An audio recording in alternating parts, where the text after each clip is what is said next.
Voilà. Merci.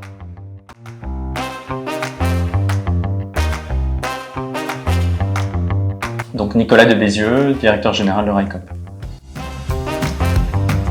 Alors RICOP, c'est la première entreprise ferroviaire coopérative de France, la première sous statut de société coopérative d'intérêt collectif.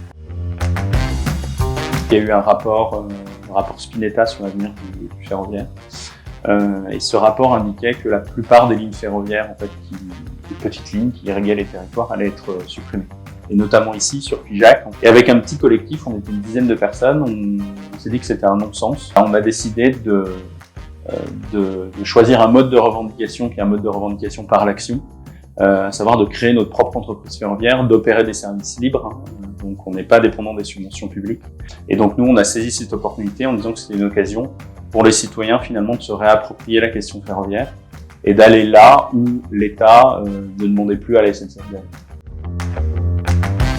RICOP, c'est un projet qui demande énormément de fonds. On est sur une enveloppe d'investissement d'à peu près 40 millions d'euros. Et aujourd'hui, les structures de l'économie sociale et solidaire n'ont pas les outils qui permettent de financer ces investissements. Donc c'est un projet qui est extrêmement ambitieux. Ça prend plus de temps que ce qu'on avait initialement envisagé.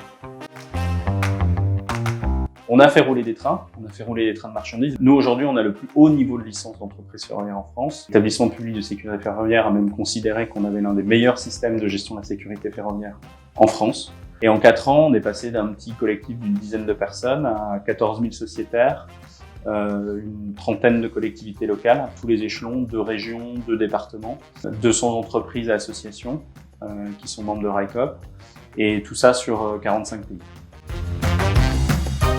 Pour nous aider à nous poser les bonnes questions en démarrage, d'identifier un certain nombre de sujets, positionnement commercial, je pense, la question des statuts sur le modèle de SIC.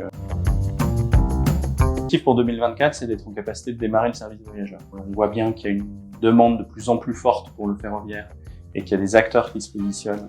Et donc il faut aussi que nous, on existe sur ce marché, donc il faut qu'on soit en capacité aussi de se développer rapidement. De prendre le temps de construire les choses.